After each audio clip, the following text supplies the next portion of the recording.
मिलना चाहिए, 15% इसका भी मिलना चाहिए। भाई जो इस देश का नागरिक है सबको समान रूप से नहीं मिलना चाहिए। केवल मुसलमानों को मिलने की बात थोड़ी हो रही है। वो तो ये कह रहे हैं भाई जो हिंदुओं को मिल रहा है, जो सिखों को मिल रहा है, जो बौद्धों को मिल रहा है, वो इस देश के नागरिक होने के नाते ईसाइयों को भी मिल जाए, मुसलमानों को भी मिल जाए। आप क्यों चाहते हैं इस देश के नागरिकों को नहीं मिलना चाहिए, ये भेदभाव होना चाहिए? एक।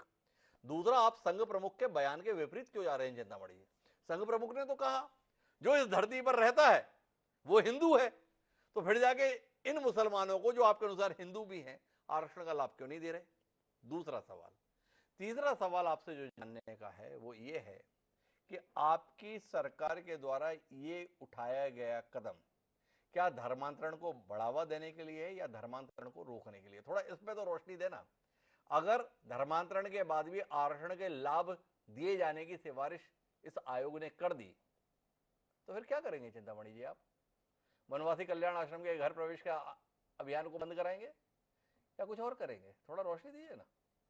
पहले भाई उसके बाद तो सरकार तय करेगी, पार्टी तय करेगी, संसद तय करेगी। लेकिन अभी ये तो बताएं अतीकुर रहमान जी के बिया कि मैं ओबीसी था तो मैं अहीर था कि मैं या कुछ और था कि मैं जाट था कि जाटो था, तो रहमान साहब तो बताएं पहले, उसके बाद आगे की बात होगी कि कुछ करना है कि नहीं करना है। पहले मुसलमान तो आकर के कहे कि भाई हम तो 90%, 99% परिवर्तित लोग हैं, हम तो अरब से आए ही नहीं, हम तो यहाँ के दलित लोग हैं और हमने कभी, ये तो कहते हैं कि हमने 1000 साल शासन किया तो इनको आरक्षण क्यों चाहिए?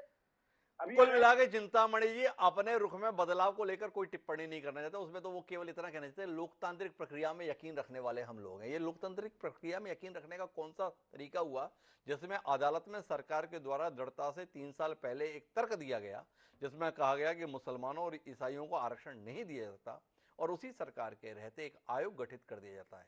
यह अपने पूर्ववर्ती तर्क की लाचारी है कि वो एक तर्क कानूनी दृष्टि से सटीक नहीं बैठता महसूस हुआ इसलिए ये नया रास्ता निकाला गया, या वाकई सरकार का हृदय परिवर्तन हो गया कि सरकार को लगता है कि यहां पर भी एक तबका है जो सामाजिक रूप से असमानता का शिकार हो रहा है, इसलिए उसको इस सिफारिशों के तहत रास्ता दिया जाना चाहिए। चिंतामणि जी इस पर खुलकर नहीं बोल रहे। वो बार बार अतीकुर रहमान साहब के पास जाना चाहते हैं। मैं भी चला जाता हूं अतीकुर रहमान साहब के पास। अतीकुर रहमान साहब, आपसे समझना चाहता हूं इस आयोग के गठन को क्या आप सामाजिक दृष्टि से बदलाव के तौर पर देखते हैं या एक सियासी साजिश के तौर पर देखते हैं? कुल मिलाकर करना कुछ नहीं है, एक आयोग और बढ़ा दो, 2-5 साल इस आयोग के कार्यकाल, इसकी बैठक, फिर कार्यकाल बढ़ाने में कट जाएंगे, अपना दौड़ तो निपट जाएगा। फिर आगे कोई आएगा वो देख लेगा। पहले नरसिम्हा राव रहे, राजीव गांधी रहे, अटल जी रहे, मनमोहन सिंह रहे, सच्चर कमेटी हो गई, रंगनाथ कमेटी हो गई, अब बालकृष्ण कमेटी हो जाएगी। कुल मिला के कहानी इतनी। जी मैं समझ रहा हूँ डॉक्टर साहब, सुप्रीम कोर्ट से इनको फटकार लगेगी या इनके मतलब का जजमेंट कल नहीं आ जाए, इसी तहत इन्होंने ये कदम उठाया है। और जैसा कि पहले भी आपने भी पॉइंट आउट किया कि जितने भी इनके रिकमेंडेशंस हैं आज तक के जो कमीशन बैठे, क्या उनके रिकमेंडेशंस बाध्य होते हैं सरकारों को? नहीं होते हैं जी। ये तो आपको डॉक्टर साहब भी बता पाएंगे, एपी सिंह साहब, कि जितने भी कमीशन सरकार बिठाती है बाध्य नहीं है उनके रिकमेंडेशन को फॉलो करने के लिए। दूसरा इंपॉर्टेंट फैक्टर यहाँ पर ये आता है, चिंतामणि जी को मैं एड्रेस करना चाहूंगा ये सवाल, और थोड़ा सा डिबेट से अपनी चर्चा से हट के मैं बात करना चाहूंगा।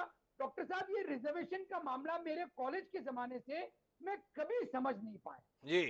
इसलिए समझ नहीं पाया कि रिजर्वेशन सिर्फ आप एमबीबीएस में क्यों दे रहे हैं, नौकरियों में क्यों दे रहे हो, हायर स्टेटस पे जाके? अरे वो दलित समाज जो घास फूस खाकर ऐसे स्कूलों में पढ़ता है जहां पर ना टीचर है, ना दीवारें हैं, ना स्कूल है, ना प्रिंसिपल है, ना बेंचेस है, ना चप्पल है पैरों में,